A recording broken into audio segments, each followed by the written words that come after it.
नमस्कार. आपण पाहताय ऐकताय आपल्या अण्णा हे यूट्यूब चॅनल. आपल्या अण्णा या यूट्यूब चॅनलवर मी गणेश तुकाराम शिंदे आपण सर्वांचं स्वागत करतो. मतदार यादीतील घोळाबाबत महाराष्ट्रात नव्हे तर देशभरात उलटसुलट चर्चा सुरू असतात. महाराष्ट्रातही 96 लाखाच्या आसपास बोगस मतदार यादीत असल्याचं मनसेचे सर्व असलेल्या राज ठाकरे यांनी काल स्पष्ट केलं होतं.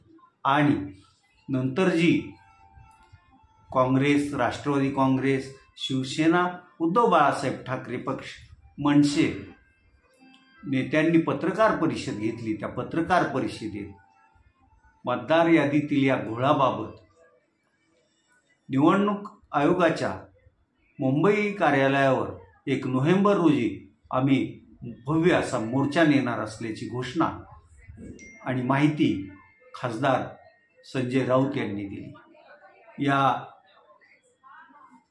मोर्चाच्या दबावामुळे तरी निवडणूक आयोग झोपेतून जाग होईल का आणि ज्या ठिकाणी मतदार यादीवर आक्षेप आहे तो जो घोळ आहे तो दुरुस्त करील का हा खरा प्रश्न आहे.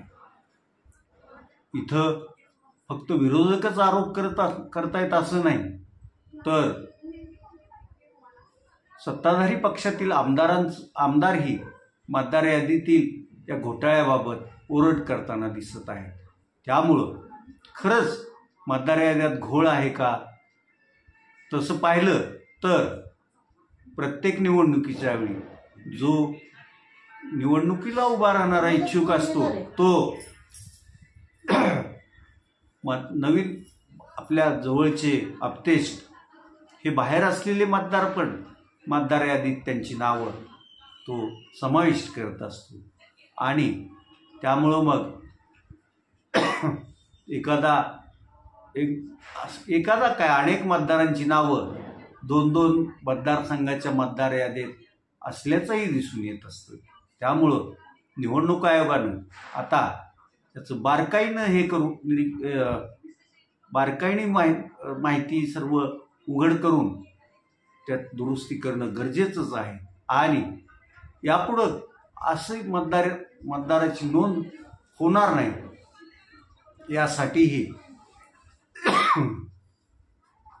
नियमात वगैरे बदल करावे लागतील आणि ते करणं गरजेचं पण आहे असंच दिसतंय. बघूया आता या 1 नोव्हेंबरच्या मोर्चात कोणकोणते पक्ष सामील होतात, कोणते नेते या मोर्चाचं नेतृत्व करतात आणि मग निवडणूक आयोगाला जे निवेदन देतात त्यावेळी कोणतं शिष्टमंडळ असतं आणि यावर मग ज्यांना निवडणूक आयोगाची जे सध्या पाठराखण करण्याचं चित्र दिसत आहे ती मंडळी काय उत्तर देतात याकडे उभ्या महाराष्ट्राचं लक्ष असणार आहे.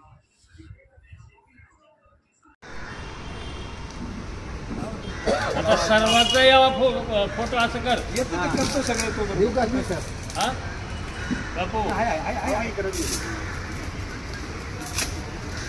असा एक फोटो घ्यायची सगळ्यांचा यावा. तसं पण मोबाईल मध्ये असतं, सगळ्यांचा फोटो एकात घेऊ शकतो असं असतं मोबाईल मध्ये.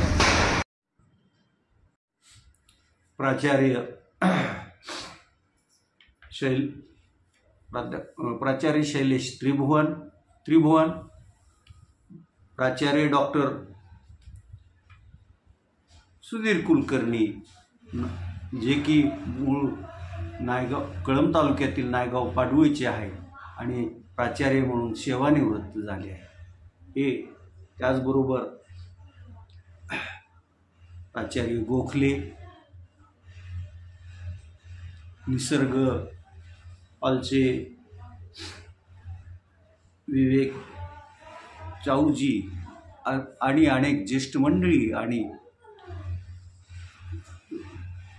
लोक मोठ्या प्रमाणावर उपस्थित होते. याच कार्यक्रमाला जोडून मग भाजपच्या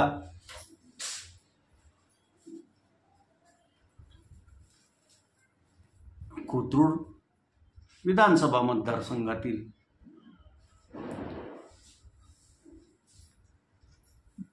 माळवाडी परिसरातील नूतन पदाधिकाऱ्यांचा सत्कार आणि त्यांना नवीन पद दिल्याबद्दल त्यांना नियुक्तीपत्र पण देण्यात आले. महाराष्ट्रात पुणे, छत्रपती संभाजीनगर, सोलापूर, कोल्हापूर, नाशिक, लातूर, धाराशिव, सोलापूर, अमरावती, बीड येथील प्रमुख बुक स्टॉलवर दखलचा दिवाळी अंक विक्रीस असून दखलच्या यावर्षीच्या दिवाळी अंकाची थीम ही मित्र आणि मित्रत्व आहे आणि सुबक छपाई, आकर्षक मांडणी अशा ह्याच्यात असलेला दखलचा दिवाळी अंक अवघ्या 40 रुपयाला बुक स्टॉलवर उपलब्ध होत आहे. त्यामुळं या अंकाला लोकांची मागणी पण बऱ्यापैकी असल्याचं विक्रेत्यांचं म्हणणं आहे.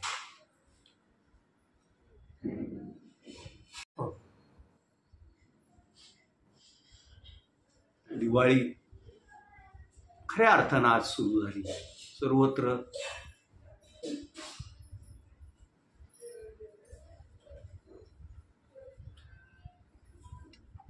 2025चा दखलचा दिवाळी अंक हा मित्र आणि मित्रत्व या विषयावर वाहिलेला आहे.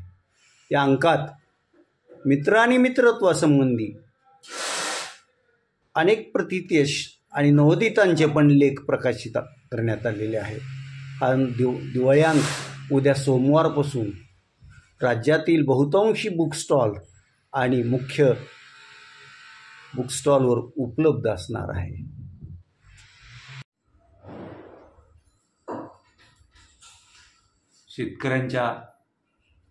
सर्व शेतकऱ्यांच्या खात्यात अजूनही अनुदान किंवा मदत निधी पोचलेला नाही. त्यामुळं दिवाळीवर तसं शेतकरी वर्गात नाराजीचं ढग आहे. इकडं नोकरदारांचे पगार ही दिवाळीच्या पूर्वी करू असं शासनानं जाहीर केलेलं असलं तरी ते शनिवारपर्यंत त्यांच्या खात्यावर जमा नव्हते. शक्यता आज झाल्या असतील तर मग सर्व बाजारपेठात नोकरदार वर्ग खरेदीसाठी झुंबड त्यांची झाली असेल हे मात्र नक्की. आपण आता